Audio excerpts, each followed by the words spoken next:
हरे कृष्णा। तो हम कार्तिक महीने के महात्म्य को श्रवण कर रहे हैं।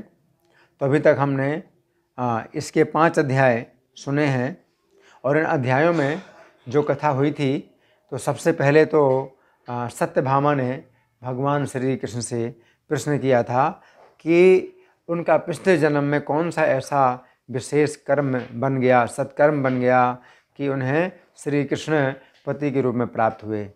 तो भगवान कृष्ण ने विस्तार से सत्यभामा के पिछले जन्म की कथा सुनाई और बताया कि उन्होंने जीवन भर कार्तिक व्रत किया था और एकादशी व्रत किया था, जिसके कारण उन्हें श्री कृष्ण पति के रूप में प्राप्त हुए। इसके बाद सत्यभामा ने प्रश्न किया था कि जो महीनों में कार्तिक है तो उसका महात्म्य ज़्यादा क्यों है, और तिथियों में जो एकादशी है उसका महात्म्य ज़्यादा क्यों है। तो इसके उत्तर में भगवान कृष्ण ने नारद और पृथु महाराज के बीच में संवाद सुनाया।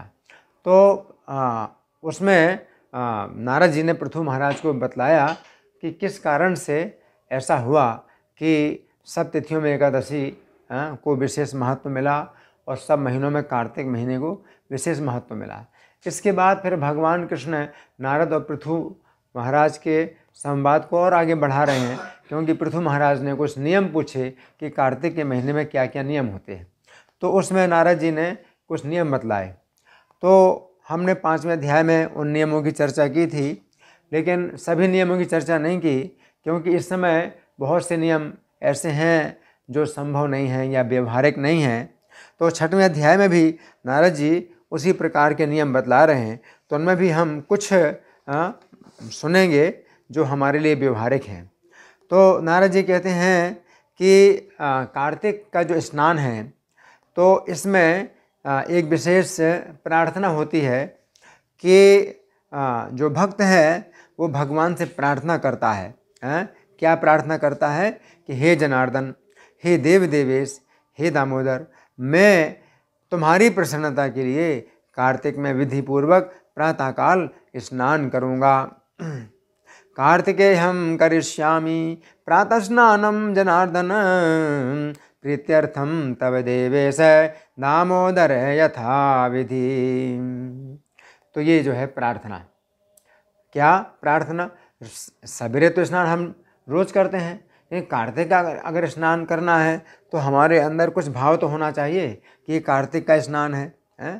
तो कम से कम ये विधि है कि हम स्नान के समय भगवान की प्रार्थना करें। तो स्नान का जो फल है, कार्तिक में जो स्नान है उसका फल ये होता है कि हम पापों से मुक्त हो जाते हैं। तो इसमें ये प्रार्थना की गई है कि आपकी प्रसन्नता के लिए मैं कार्तिक में विधिपूर्वक प्रातःकाल स्नान करूँगा, है ना। और इसमें फिर प्रार्थना है कि देवेश भगवान को ध्यान और नमस्कार करके मैं इस जल में स्नान करने के लिए तैयार हूँ। हे दामोदर, आपकी कृपा से मेरे पाप नष्ट हो जाएं। ध्यात्वा नत्वा च देवेशं जलेस्मिन् स्नातुमुद्यतः तव प्रसादात् पापम में दामोदर विनश्यतु। तो यहाँ पर क्या इच्छा या संकल्प या प्रार्थना जो भी कहें किस प्रकार की है कि देवेश, देवताओं के जो ईश्वर हैं, देवताओं के जो स्वामी हैं, उनका ध्यान करके, उनको नमस्कार करके मैं इस जल में स्नान करने के लिए तैयार हूँ। और हे दामोदर, आपकी प्रसन्नता से मेरा पाप नष्ट हो जाए, है ना। तो दामोदर ये भगवान का विशेष नाम है और कार्तिक में विशेष रूप से दामोदर लीला का भी हम लोग श्रवण करते हैं और दामोदर लीला का स्मरण करते हैं। और यशोदा दामोदर की विशेष रूप से झांकी भी बनाई जाती है। तो दामोदर का जो अर्थ है कि ऐसा बालक जिसके पेट में रस्सी बंधी हुई हो। तो भगवान कृष्ण के पेट में माता यशोदा ने रस्सी बांधी थी, तो इसलिए उनका नाम दामोदर पड़ गया। दामोदर शब्द का और कोई दूसरा अर्थ नहीं है, केवल यही अर्थ है। तो बालक के रूप में श्री कृष्ण जब चंचलता करते हैं और माता यशोदा उनके पेट में रस्सी बांधती हैं, तब से उनका नाम दामोदर पड़ गया। तो यहाँ पर ये प्रार्थना है कि हे दामोदर, हाँ, आपकी प्रसन्नता से मेरा पाप नष्ट हो जाए। और फिर और प्रार्थना करना है। क्या प्रार्थना करना है कि हे हरे, कार्तिक महीने में विधि पूर्वक नहाने वाला मैं व्रती हूँ। व्रती का मतलब जो व्रत का पालन करे। तो मैं व्रती हूँ, मैं स्नान करने वाला व्रती हूँ। कार्तिक के महीने में विधि पूर्वक स्नान करने वाला मैं व्रती हूँ। अतएव मेरी दी हुई इस पूजा को राधा सहित आप ग्रहण कीजिए। व्रतनः कार्तिके मासी स्नातस्य विधिवन्मम गृहाणार्घ्यम मया दत्तम राधया सहितो हरे। तो यहाँ पर प्रार्थना की गई है। क्या प्रार्थना की गई है कि मैं जो कुछ भी आपको पूजा के रूप में अर्पित करूं, जो कुछ भी आपको अर्पित करूं पूजा के रूप में, उसको आप राधा के सहित स्वीकार कीजिए। अगर भगवान के साथ में राधा रानी होती हैं तो फिर विशेष कृपा प्राप्त होती है, क्योंकि जो राधा रानी हैं तो ये भगवान की ही एक कृपा शक्ति हैं। तो अगर राधा रानी प्रसन्न हो जाती हैं तो फिर भगवान को प्रसन्न होना ही पड़ता है। तो भगवान तो हमारे कर्मों को देखते हैं और हमारे अनेक प्रकार के गुण और दोषों पर विचार करते हैं, लेकिन राधा रानी एक ऐसी दयामयी शक्ति हैं जो कि हमारे दोषों पर विचार नहीं करती हैं, केवल गुण देखती हैं।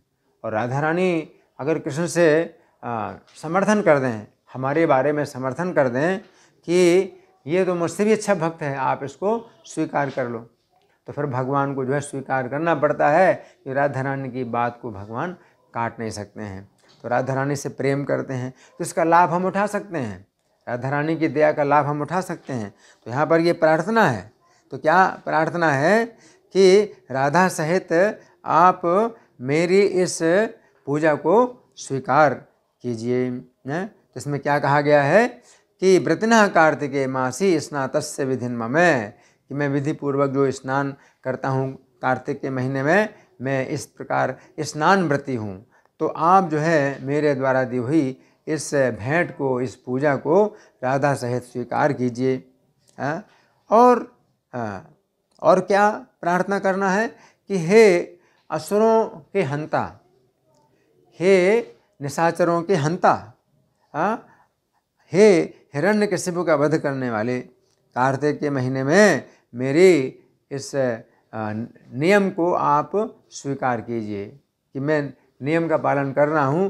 तो आप इस बात को अपने हृदय में रखिए कि मैं नियम का पालन करता हूँ, है ना। नित्य नैमित्तिके कृष्ण कार्तिके पापनाशने गृहाणार्घ्यम मया दत्तम धनुजेन्द्र निषूदन। तो इसमें क्या बताया गया है कि कुछ तो नित्य कर्म हैं और कुछ नैमित्तिक कर्म हैं। तो मैं जो है कार्तिक के महीने में कुछ तो ऐसे नियम हैं जो नित्य यानी प्रतिदिन पालन करता हूँ, और कुछ ऐसे नियम हैं जो नैमित्तिक हैं। नैमित्तिक का मतलब कि अगर कभी अवसर मिल जाए भगवान के भक्तों की संगति का तो उसका हम लाभ उठाते हैं। कभी श्रवण कीर्तन का अवसर मिल जाए उसका लाभ उठाते हैं। कभी संकीर्तन, विशेष रूप से भक्तों की जो है संगति में उच्च स्वर में संकीर्तन का अवसर मिल जाए तो हम उसका लाभ उठाते हैं। तो नैमित्तिक कर्म हैं। तो ऐसे नित्य कुछ कर्म हैं कार्तिक में और कुछ नैमित्तिक कर्म हैं। तो ऐसे नित्य और नैमित्तिक जो मेरी ओर से भक्ति के कर्म होते हैं तो उनको आप ग्रहण करिए। और क्या कहा गया है, धनुजेन्द्र निषूदन। धनुज का मतलब है धनु से उत्पन्न हुए। तो धनु कश्यप मुनि की एक पत्नी है जिससे संतान उत्पन्न हुई, वो धनुज कहलाए। तो ये भी चूँकि आसुरी स्वभाव के हैं तो भगवान इनका वध करते हैं, तो इसलिए उनको कहा गया धनुजेन्द्र निषूदन है। धनुजेन्द्र निषूदन, इंद्र का मतलब है राजा, तो धनुजों के राजा, तो धनुजों के राजा हिरण्यकशिपु को भी कह सकते हैं। तो उनका आपने वध किया, हिरण्यकशिपु का आपने वध किया। तो आप जो है जिस प्रकार हिरण्यकशिपु का वध करने वाले हैं तो उसी प्रकार मेरे हृदय में भी हिरण्यकशिपु जैसे विचार हैं। हिरण्यकशिपु के विचार क्या हैं कि मुझे अमर बनना है और मुझे ईश्वर बनना है? तो वो श्री कृष्ण को ईश्वर ना मान करके अपने को ईश्वर मान करके और अमर भी बनना चाहता है। तो दो बातें एक साथ नहीं हो सकती हैं। अगर कोई व्यक्ति कृष्ण को ईश्वर माने तो अमर हो जाएगा, लेकिन कोई व्यक्ति कृष्ण को ईश्वर ना माने तो अमर नहीं हो सकता। लेकिन जो हिरण्यकशिपु की भावना है वो इस प्रकार की है कि अपने को ईश्वर भी मानना है और अमर भी होना है, तो ये संभव नहीं है। तो धनुजेंद्र निषूदन इस प्रकार की भावना अगर हमारे हृदय में है तो मतलब है कि वो हिरण्यकशिपु ही हमारे हृदय के अंदर बैठा हुआ है। और धनुजेंद्र निषूदन, यदि आप ऐसे हिरण्यकशिपु का वध करने वाले हैं तो मेरे हृदय के अंदर भी इस भावना को आप नष्ट कर दीजिए। तो कार्तिक के महीने में हमें ये विशेष रूप से प्रार्थना करनी चाहिए कि हम कृष्ण के नित्य दास हैं, नित्य दास हैं, हमेशा कृष्ण के दास और उनके दास के दास, उनके दास के दास के दास हैं। लेकिन हम कभी कृष्ण का स्थान नहीं ले सकते, कृष्ण नहीं बन सकते, कृष्ण के समान नहीं बन सकते। तो ये जो भावना है ये भक्ति की भावना है। और जो हिरण्यकशिपु की भावना है वो ये है कि मैं कृष्ण से कम नहीं हूँ, मैं कृष्ण से बढ़कर हूँ, मैं कृष्ण का वध कर दूँगा और मैं ईश्वर बन जाऊँगा। तो ये जो विचार आसुरी विचार हैं हिरण्यकशिपु के हैं। तो चूँकि यहाँ कहा गया है धनुजेंद्र निषूदन कि आप हिरण्यकशिपु का वध करने वाले हैं, तो आप जो है मेरी इस भावना को दृढ़ कीजिए कि मैं आपका सेवक हूँ और आप मेरे स्वामी हैं, और ये मेरा जो संबंध है आपके साथ वो जन्म जन्म बना रहे। अगर संसार में रहूँ तो कहीं भी जन्म लूँ, लेकिन आपका जो है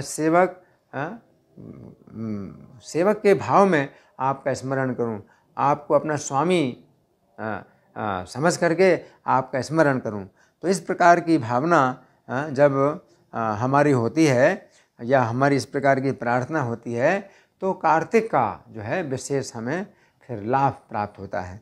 तो यहाँ हम अब विश्राम करेंगे। कार्तिक के कुछ हमने नियम की चर्चा की है। धन्यवाद।